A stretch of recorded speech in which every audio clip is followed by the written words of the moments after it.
Zoya bombi machette, azoya bombi munduki. Yo mtozo expose mwana na yo na réseaux sociaux. Yeba ke eza na bato bakotala. Balobi nzambe mwana akende musika. Eza pe na mutu mususu akotala na lisu ya mibale. Na yebi ndeko moko ayembi nzembo. Alobi deuxième regard. Ye tango atali na deuxième regard. Tango atali na deuxième regard, amoni le talent. Amoni la grâce, amoni le bonheur, amoni la vie, amoni étoile na mukuse, abi oh comment capturer. Et si kato yebisaka mwasi kopesa litoi na mutu nyonso te. Po ezana litoi mususu opesi ba memi yo na liwa. Nous ne sommes pas venus condamner la femme, mais nous sommes venus dire à la femme, c'est encore possible que obikisam. C'est encore possible que o change encore. C'est encore possible que makambo okota kinda kwanganga okutana kina mutu moko boya pesa ka yo poussière lelo boya na place a memela yo chance et comment ko memela yo ndeli babe. Bien aimé, nous sommes là pour pouvoir vous soutenir, chercher Dieu et vous orienter na kati na losambo. Oh mibali balinga ko lisusu te, bien aimé nazo rassurer yo Jésus Christ azana makoki ya kosukola botutu wana azongisi yo lisusu ya sika afin que oyeba na komona lisusu lumière ya Christ na kati na vie na yo. Voilà, merci maman Angèle. Papa Limbisanga, je prends la décision d'abandonner, de tout laisser à Limbisanga. Oh na simba ki bakisi atakuto sacrifier mama. Moi, je suis kofanda na kati na école ya Saint-Esprit. Yewana aza appelé ya kozala une femme à venir. Yenda za espoir ya lobi. Pourquoi? Parce que molimo na nzambe na kati na ye akobanda ko enseigner ye makambu nyonso. Akotangisa ye langage nini akozala nango. Akotangisa ye ezaleli nini esengeli azala na yango. Akotangisa ye lolenge nini akose comporter na kati ya société, na kati na ecclesia, na kati na environnement na ye, na kati na entourage na ye, et elle sera une bénédiction pour na kokanye bango baya na kati na lumière, et le diable attire aussi une masse sachant que mikolo na ye eza sumingi te na sena moy. C'est pourquoi zo attirer bango na kufa. Bien aimé, c'est question de choix. Lelo nazo bondela yo. Sala choix ya malamu. Moko banda oloba na ye tala ye longi mabe lokola soki nani oyo yo moni ndengo za wana tala oze lokote nde aluka a lancer défi mena akamata litoi na ye apesa yango na bato moko boye ndenge Eve pa apesaka litoi na nyoka esika toyebisaka mwasi kopesa litoi na motu nyonso te po eza na litoi mosusu opesi bamemi yo na liwa mususu ekoki komema yo na bomoi likolo ya kopesa litoi liwa ekota e soki pe okondimi ochange kaka obongola lisusu makanisi na yo. Merci beaucoup très cher internaute, merci na bino nyonso bozolanda biso de partout, merci na confiance na bino et puis fidélité bomesana kopesa biso Avenir Télévision. Merci à mon équipe technique, mon collabo Trésor Mita Babi, Moutou Abando Finenzam de Tango Sam, qui c'est grâce à l'une des bozozwa, image ya Kitoko Boy. Voilà, à la présentation de votre émission Tobongisa, c'est toujours moi, votre humble servante Samantha Ifodji Mama Bonheur. Tolobango topesaka toujours ba bonheur na Moussa na biso. Lelo nazanga moko na plateau na ngate tozana maman Angèle, c'est avec elle tokolobela. Sujet oeza vraiment ya mutu ya l'avenir de la femme, tokolobela l'avenir de la femme na ba plateforme nyonso. Moi si azanani, moi si ya lobby wapiye. Moi si o ba maman na biso ba bokolaka wapi bango. C'est avec maman Angèle de Tokolobela, thème Nabiso Alelo, l'avenir de la femme. Ce qui déjà Mita, Trésor Koki au Fungo Labiso, Nayamba, invité Nanga. Là, je m'en vais déjà saluer mon invité. Bonjour maman Angèle. Oui, bonjour maman Bonheur. Maman Angèle, bonne santé. Tout ce que Koyamba, on a émission Nabiso, bonne santé. Merci beaucoup, Nzamba Pambo Labino. En tout cas, Nzamba Bateli, tous en forme par la grâce de Dieu. Voilà, maman, je l'ai sais pas là qui to yamba on émission na biso to bongisa parce que là to bongisa kana ba domaine nyonso elelo to sais pas là qui to yamba yo to lobela thème na biso o eza l'avenir de la femme. En tout cas, c'est très bien. Merci beaucoup. Na équipe Mobimba, Nzamba Pambola Bino et nous sommes là, nous sommes disposés pour pouvoir développer ce grand thème. Voilà. Un thème qui est tellement vaste, plus profond. Et nous croyons que le Saint-Esprit de Dieu va toutefois nous aider afin que nous puissions répondre. Voilà. L'avenir de la femme, maman, quand on parle de l'avenir de la femme, Nino Koki, kolobela biso na kati avenir ya mwasi o ba mama na biso ba bokola kilobi na mwasi oyo zomona lelo et puis na mwasi oyo ya lobi okuna ba deko na biso bazozi ya po baloba éduquer une femme c'est éduquer toute une nation. Oui, d'une manière générale, Nazala tellement ému de joie s'il faut parler de la femme. Ah oui, j'aime parler de la femme, j'aime encadrer la femme, j'aime éduquer la femme. Voilà. Et lorsque Azoloba que la femme a à venir, il y a lobby. En tout cas, moi, je vois directement Genèse chapitre 1er, où là où la Bible dit, il les créa et deux. Amen. Amen. Ah, il les créa et deux. Et dans la femme, directement en tant que donneur de vie. Cela veut dire Azad donneur, il y a espoir. C'est qu'Azad donneur, il y a bolam. Azad espoir, il y a nanyonso. Voyez un peu. Donc, Moutounzamba paie une mission. Il y a continuité, il y a création. Hein? Une machine de reproduction.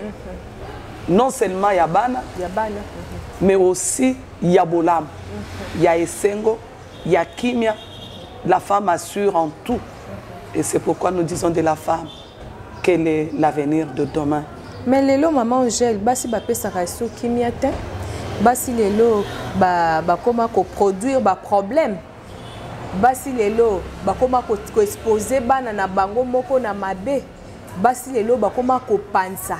Mais neti basi abongo to ba peka ke baza parmi basi oyo baza na venir à bien lobby. Maman Samantha tikana betelo lisolo. Dans la primauté, depuis la création, la Bible dit tout ce qu'il créa était bon. Et lorsqu'il a créé la femme, la première des choses, tout le monde est émotionné, la première vue. Voilà. Alors, voici maintenant. Donc cela veut dire qu'il était tellement émerveilleux, il était tellement content, il était tellement souriant. Donc moi si Azala qui n'a objectif, il y a comme en plus et non pas au détruire. Voyez un peu. L'objectif principal, la mission que Dieu lui avait confiée. Et les diables voyant cela, ndaye ko chichoter na moi depuis le jardin d'Éden. Voilà. Azoya Koloba, est-il réellement dit que hein? Toi qui es porteur, parce que Adam dira, on l'appellera Ève. Ève qui signifie donneur de vie. Donc comment Mouto appelle ça kabomo ya koki kokoma kopesa lisusu liwa. La première prophétie qui avait été prophétisée sur la femme, c'est que moi si azamu to sanza kabola moi pesa kabola moi bota kakimia bota kese abota kanyonso izala kamalam nyonso izala ka parfait et pas ya moi si. Mais l'ennemi le diable nda yako chichoter. La deuxième information, est-il réellement dit que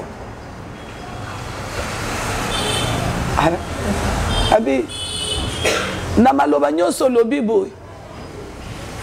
Te nzamba loba ki bokolia ba mbuma nyonso. Mais omoni mbuma abi. Omoni mukolo bokolia. Bino pe bokokoma lokola nzamba. Oui, maman bonheur. Est-ce que vous avez vu que moi si va séduire ça qui est Nadjad? L'ennemi principal, oh ya longola moi si na identité ya bolam. oyo alongola mwasi na identité ya mopesi na bomoi apesa ye identité mosusu ya mobomi ya destructrice ya mutu moko inutile. C'était le diable, ce n'était pas dans la volonté de Dieu. Ça, cela n'a jamais été dans le projet ni dans le programme de Dieu. Jamais, jamais. Non. Il y a des hommes qui regrettent l'existence à moi aussi. Mais non. Vous savez, pendant qu'elles sont en train de regretter, je suis en train de voir encore la manipulation du diable. Voilà. Pourquoi? Parce que Nzambe yemoko atali mobile à 8 ans il a observé. Cet homme est triste. Cet homme vit dans la solitude. Cet homme, il n'a personne. Azana muta ko accompagner yete. Il n'a personne à partager naï.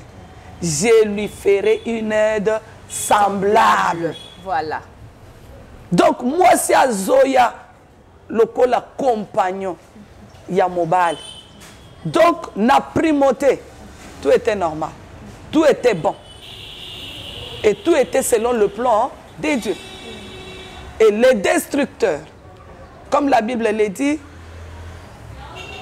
malheur à la terre et aux habitants de la terre. Voilà. C'est alors que le destructeur a trouvé la femme dans le jardin, en absence de son mari. Là aussi, photo épinglée dans nos papa zalaki wana. Alobi pa mama yo zalaka mopesi na bomoy. Aussi longtemps que l'homme était présent dans la vie de cette femme, la femme n'avait pas été séduite. Mais l'absence de l'homme, lorsque l'homme s'est déplacé, a beau ça de ma responsabilité parce que ma confiance qui est mission il y a ko gérer il y a ko batela kitoko yo ba pia ki bonheur o ba pesa ki et kimia o nzamba pesa ki mobile à lobby tikangana système à chaise vide maman vraiment système à chaise vide et ça là que monguna ya ko s'infiltrer. Dès lors que l'ennemi s'est infiltré, nde makamunyo se bascula. Voilà. Nde makamunyo se baluka. Mais ya ba papa place on a vraiment na bete yango moi c'était batebele baye bakate ba kondanaka toujours la femme. Or que mobile ce qui tika ki rôle na eta tika ki place na yete azaki on a pona ko surveiller cadeau on nzamba pesa ki mais diable peut ngaki azwa accepter. Certainement. C'est pourquoi nous disons toujours aux hommes veillez sur vos femmes, protège ta femme. Parce que la Bible dit qui trouve une bonne femme trouve le bonheur. Cela veut dire dans la femme se cache un trésor qui s'appelle bonheur. Tu veux être heureux. En tout cas, veillez le colonne bonheur na yo. Mais comment dans mon côté à retrouver à découvrir mine d'or. Ou encore mine ya diamant et bimi na lupangu na ye akende ko benga ba voisin sans que ye moko na noa ba garde fou. Voilà. Donc c'est qu'à cause de temps nyonso ya ko ba garde fou pour que infiltrer à côté. Il doit s'assurer que azala d'abord ye moko muto ya liboso ya ko creuser cause la bénéficiaire abika nanu na bolamu wana avant que bato mususu basala nini ba bénéficier na yango. Voilà. Maman, comment devenir une bonne femme? Ou à qui apporter bonheur?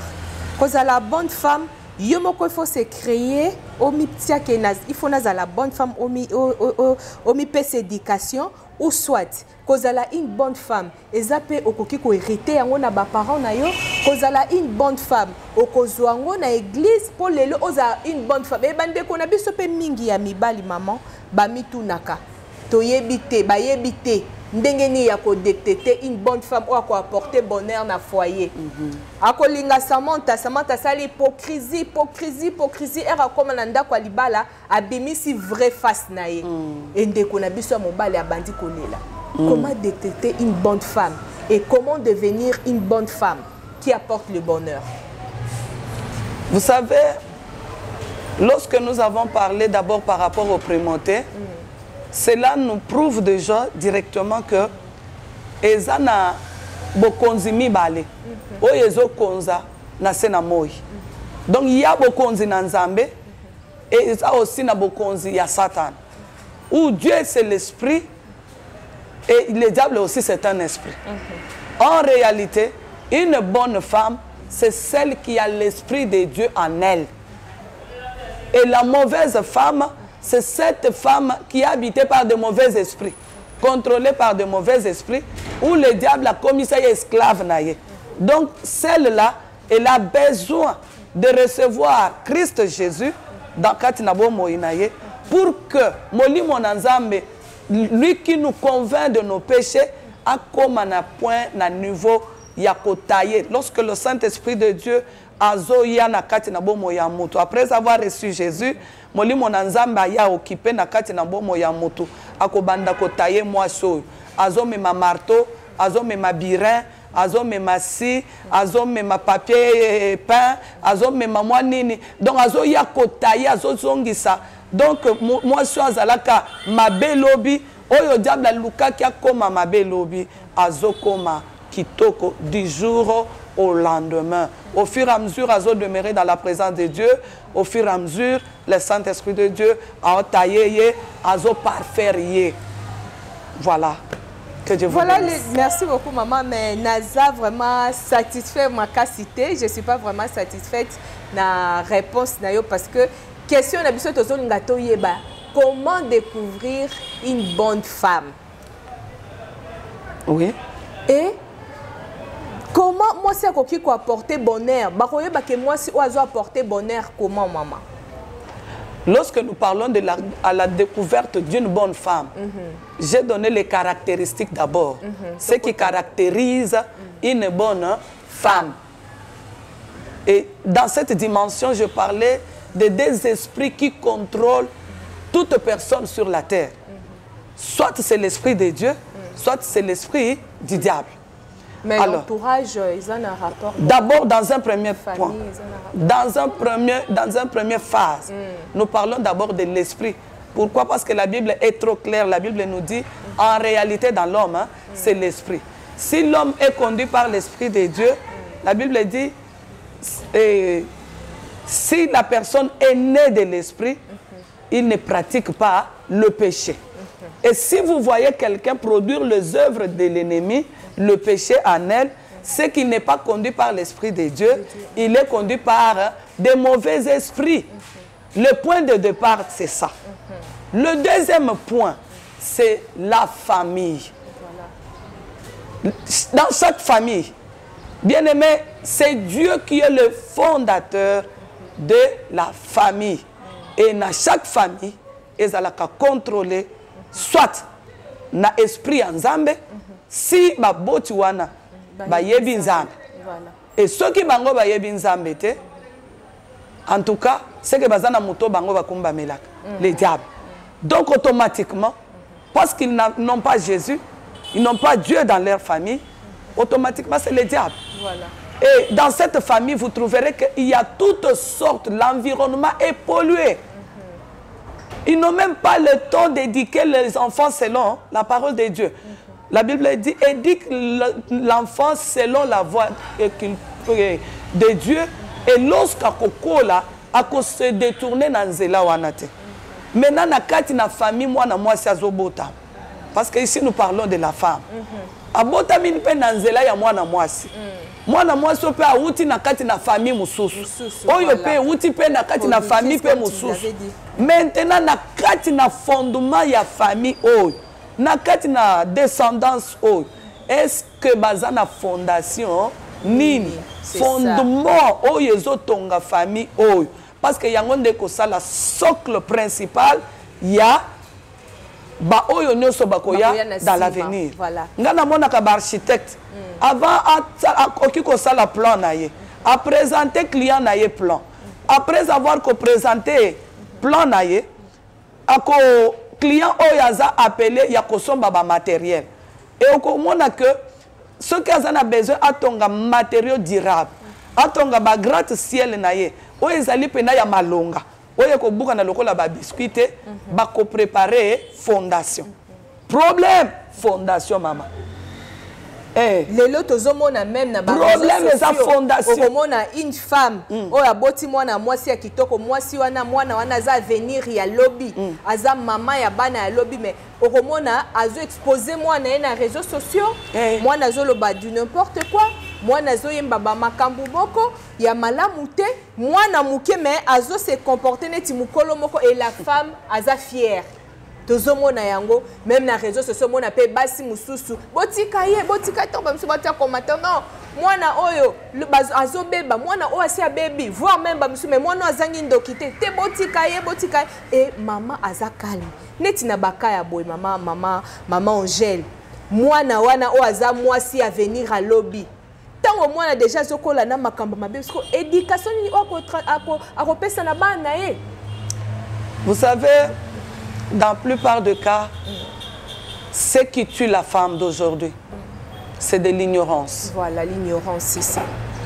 Et manque d'information et manque de la formation. L'ignorance, l'information et aussi la formation. Nous prétendons qu'il y a nyonso, mais en réalité, voilà, ça c'est vrai. Parce que mutu na mutu ayebi kaka moi muke atanga mna opiolola munoko na yebi nanga kaka muke mama Samantha. Ah, ça c'est une information que je suis en train de vous donner. Donc na yebi nanga kaka ya muke. Mutu ayeba ka nyonso c'est l'esprit de Dieu. Yende ayebi makambo nyonso. L'incarnation ya ba génération, je ne dis pas d'une seule génération, mais ya ba génération. Amen. Amen. Permettre malgré que tout ça. En tout cas, wana vena. Donc cette femme a la connaissance wanate. Elle n'est pas informée. C'est comme ça que zomo nazotika mwana. A éviter le monde, comment fonctionne le monde spirituel.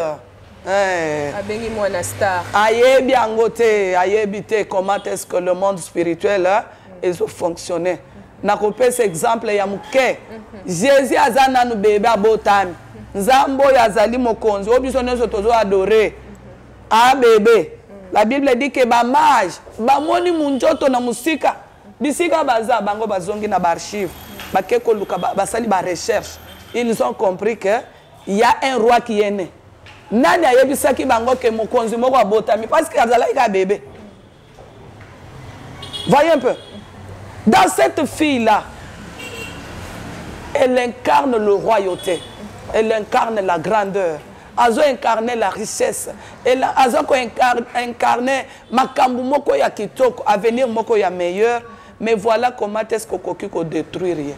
Lorsque le mage bazoya, comme va se retrouver directement bisika ya mwanate pour pouvoir l'adorer, pour pouvoir donner ce qu'il fallait, na baboti ya mwana, bakeko kweya na pula mabe nga benga ngo pula mabe bakweyi na maboko ya roi Herode yoka roi Herode boya osala nini o roi Herode biso to yoki mokonzi moko abotami yo so yoka mokonzi afande sika moko na mokonzi mususu na royaume moko bokonzi ezala bakonzi bazala mibale jamais mokonzi azala kaka roi Herode alobi tiens démon vivant comme ça roi mususu abotami bando yanga mwana nanga nde mutu aza préparé ya ko succéder na ngwende nanga mukolo na kokufa. D'où vient cette histoire ya royauté? Mokonzi moko abotami awuti wapi? Bokende komona ye. Tangu boko adorer bosilisi. Na retour, boya ko betela nga pe lisolo, bo pesa nga ba information finale comme ça ngai na osala nini? Nanga na batu nanga. Biso pe tokozwa ba présent osani. Maman, adoration ya ba mage na adoration ya roi Herode. Ezalaki ndenge moko? Jamais. Ba oyo bazoya pour que likabona nzambe kende musika. Mais eza na bato mususu bazoya pona ko détruire, ko écraser. Kado ya lingaki ko mema ezalaki kado empoisonné. Yalaki nde azoya bombi machette.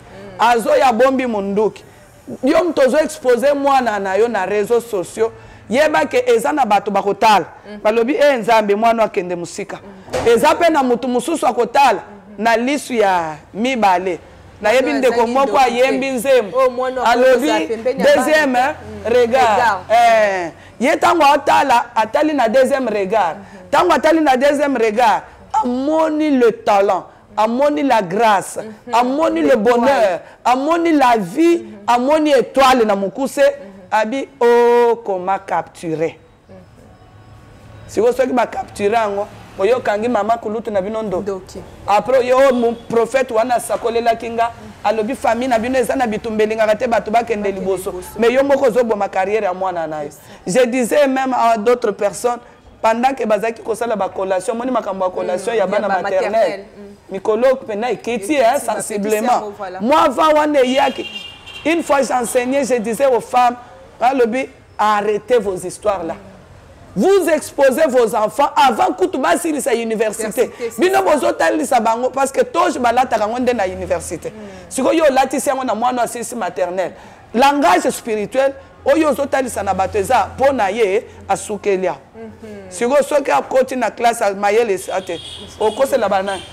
Que bayibi mayela mwana na ngai ba pasteur to sambel ya lokuta pa lobi memelanga offrande $200 pour nazo délivrance ya mwana na yo abi voir même to mona ka mona mama mususu azo sukola mwana na balabala mwana mwasi comme on parle de la femme ba point au vraiment ça ba point ba mama belé ba yeba kate mingi na cité azo sukola mwana atiki mwana sans bilamba azo sukola ekaka bongo na nzela batu pe bazoleka mwana mwasi na ngai mwasi na ngai na kobala mama pe aseki mwasi na yo ba acte ya bongo pona la femme oza avenir ya lobby. Oui, certainement la femme a besoin d'être enseignée. Voilà. J'ai parlé de la formation et c'est très importante. Moi si on a besoin d'enseigner awa tozolobela enseignement par rapport à EPSPT, tozolobela ngote par rapport à université te, akendeki inikino, kendeki izipa o kendeki. Bien aimé, j'aimerais dire à une femme qu'il y a encore une école du Saint-Esprit.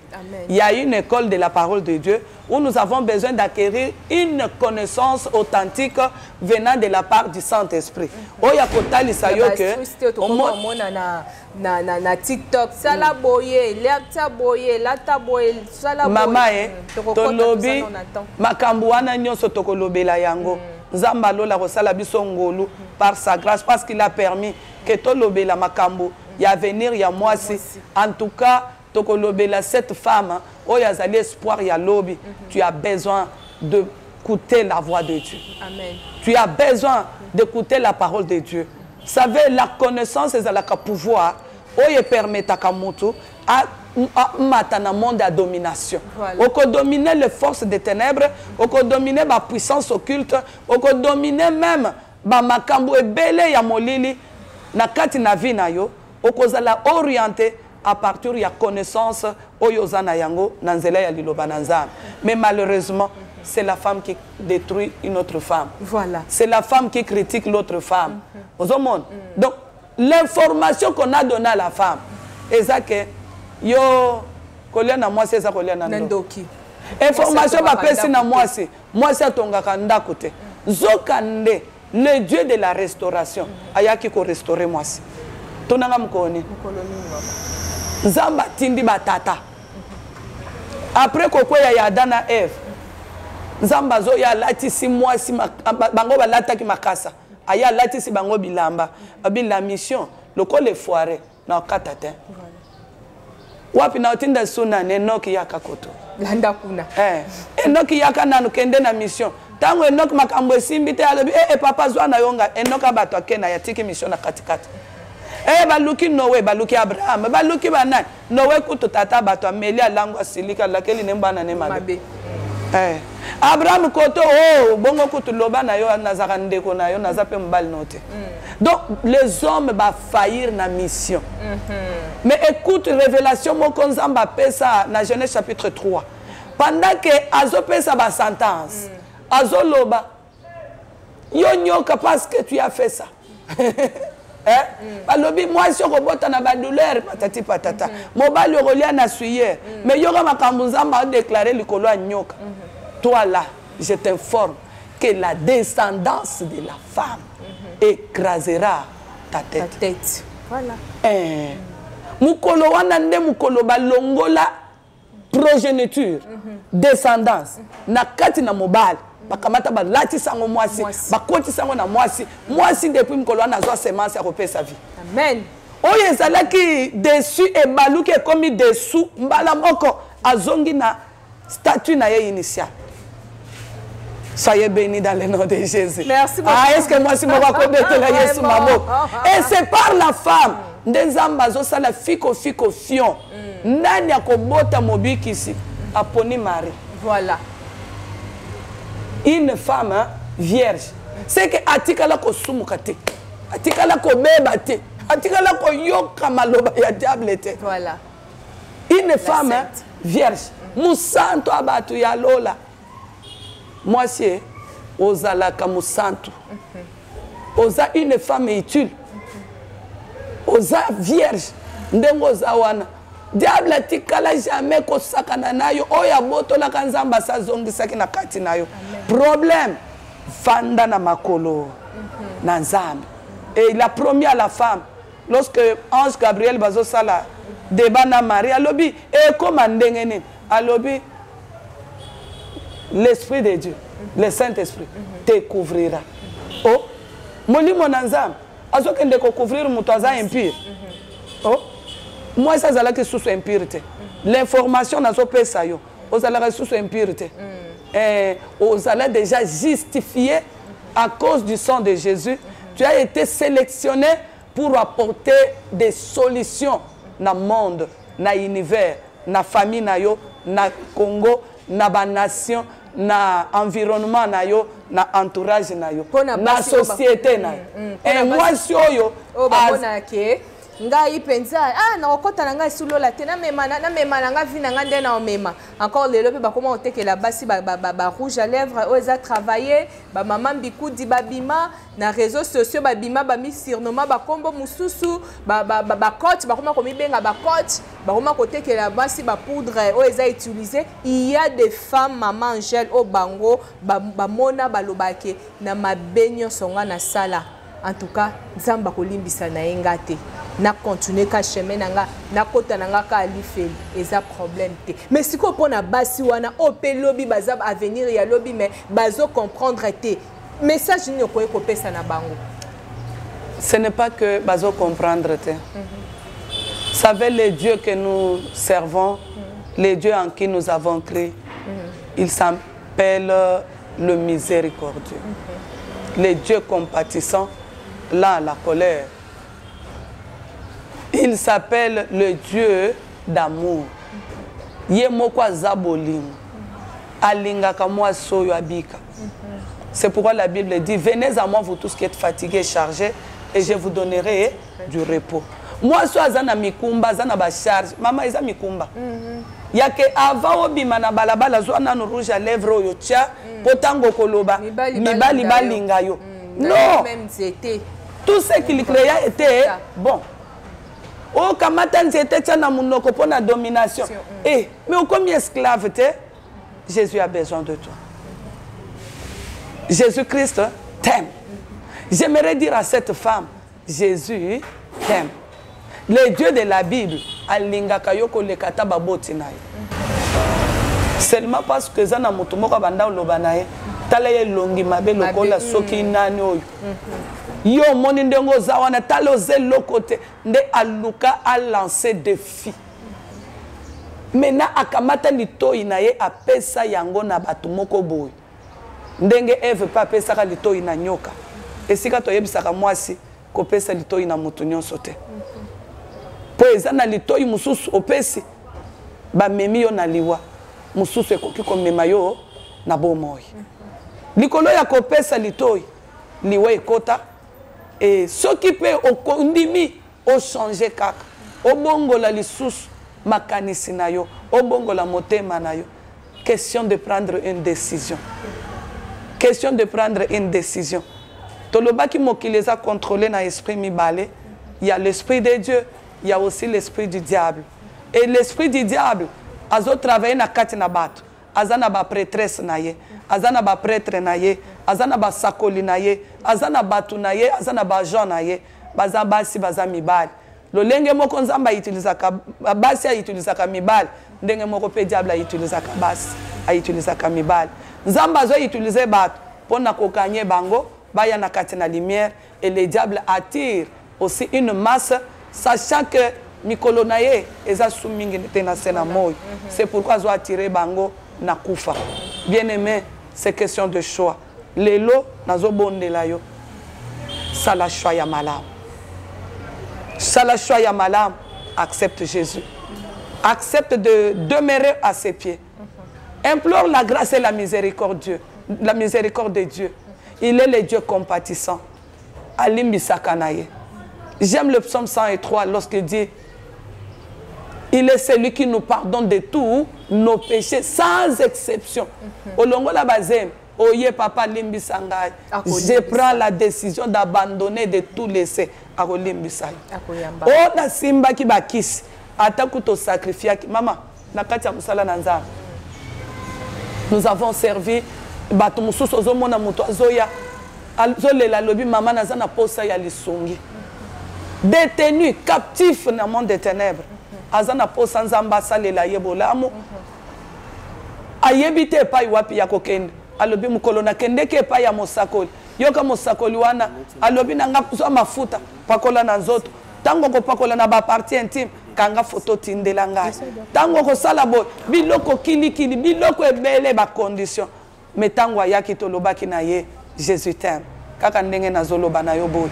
Nous ne sommes pas venus condamner la femme, mais nous sommes venus dire à la femme, c'est encore possible que Obi Kisam. C'est encore possible que O change encore Zelanayo.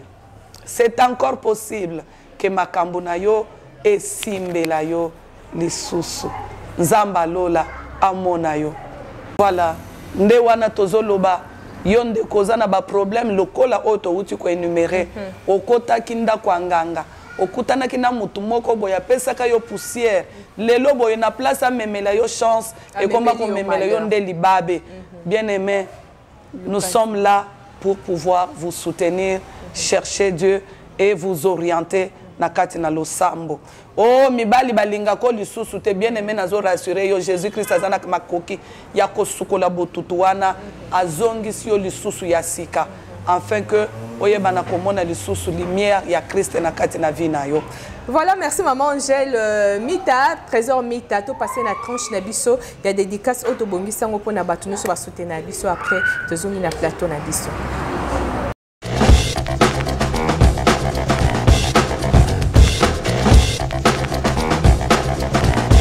Bienvenue très chers internautes, na tranche Nabiso, Oeza, tranche dédicace pour nous remercier.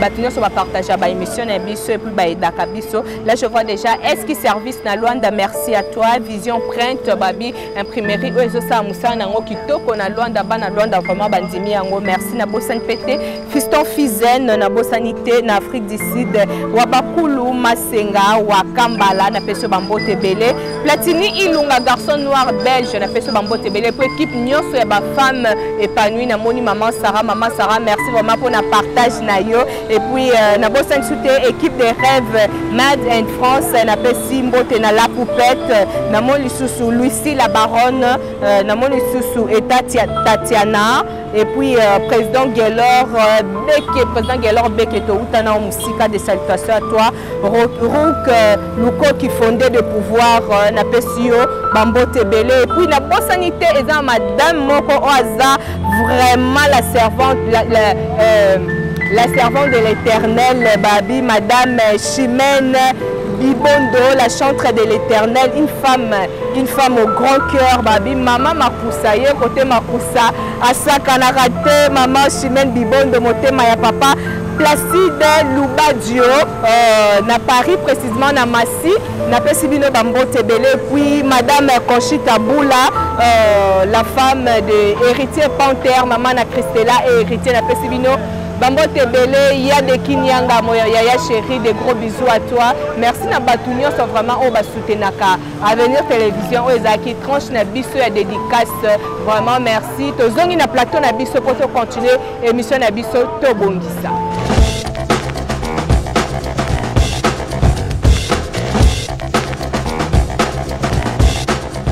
Merci à toi Trésor Mita. Wana très cher internaute, Balandino Savenir Télévision et émission na Bino Boto Bongisa. Les lotos Bongisa na domaine et avenir et à la femme. Moi si Oyo, Azana avenir et à Malamu lobby, loto komi komona ye, Aza exposé. Les lo moi si à Bunginzela, les lo moi si à Koti Moulili, les lo moi si o apporte à bonheur. Au lieu apporter bonheur, a commis quoi apporter malheur na foyer, a commis quoi apporter malheur na entourage na ye, a commis quoi apporter malheur vraiment et ça malamu mingité. Yo pe ozota la biso oza a besoin au kota na tranche dédicace na biso numéro eza affiché na bo hésiter o eza émission na biso il y a liboso avec maman Angèle mais zamba liboso zamba la soukate pour torobanda koyamba maman Angèle pour na kobeta c'était sur la femme, sur l'avenir de la femme parce que balobi éduquer une femme c'est éduquer toute une nation et alors tokolinga moi si oyaza pour na ko éduquer toute une nation to me camper ko talisa ye ndenge ni na koki ko tamola ndenge ni na koki ko loba ndenge ni na koki ko telema liboso abatu et kozala malamu mingi. Voilà maman Angèle au sein de biso synthèse et émission na biso pona lelo ezamba la liboso membala soukate parce que ba sujet ba branche eza ebele ya kolobela sur l'avenir de la femme. Oui, certainement maman, merci beaucoup maman Samantha. Nous avons dit d'une manière générale que cette femme qui est l'avenir de demain, c'est une femme qui est remplie du Saint-Esprit. Une femme renouvelée, une femme qui est née de nouveau. Yewanande azali avenir ya lobby. Moi so ya ndimi ko fanda na kati na école ya Saint-Esprit. Yewana aza appelé ya kozala une femme avenir. Yenda za espoir ya lobby. Pourquoi? Parce que molimo na nzambe na kati na ye akobanda ko enseigner ye makambu nyonso. Akotangisa ye langage nini akozala nango. Akotangisa ye ezaleli nini esengeli azala na yango. Akotangisa ye lolenge nini ako se comporter na kati ya société, na kati na ecclesia, na kati na environnement na ye, na kati na entourage na ye, et elle sera une bénédiction pour na batu nyonso. Yende mwasi oyo mutu nyonso ako sepela na ye, mwasi oyo nzambe azo sepela na ye, mwasi oyo azali avenir. Merci beaucoup maman Angèle n'a habité quelques salutations na yo à part maman l'a dit na Canada na pesio bambo tebele quelques salutations na yo et puis numéro ya contact. Oui, Zamba Pambola bino nazo pesa un grand merci d'abord na chaîne Avenir Télévision et maman Bonheur et notre réalisateur Zamba Pambola et papa Mita. En tout cas, un grand merci à notre servant de Dieu, Maman Ladine, et le groupe Jésus revient bientôt. Zamba Pambola Basali Nanzambe Nyonso, Zamba Pambola Batu Nyonso, Zamba Pambola Basi Nyonso, Obazolanda Biso, na monde entier. Et Zamba Pambola Basali Nanzambe Nyonso de partout où vous êtes. Et notre numéro de contact, plus 243 85 19 310 74 et Tozana Mbinza 2GC Batumsuba Bengango Barré 2GC voilà. Et Tozana avenue de l'école numéro 36 na église centre sous le palmier de Debora. Et j'avais vraiment complètement oublié de saluer ma mère, à celle qui a fait de nous ce que nous sommes, en tout cas Kocha Bisona Musala Nanzambe, maman d'être Mupanda et toutes les femmes qui ont choisi la bonne part, Zamba Pambola Vino Bisika Bozali et Nazo Pambola Nzambe aussi pour na groupe Jésus revient bientôt, Bisika Nyonso Bozali, Zamba Lola, Asale Labino Bolam. En tout cas, ciao.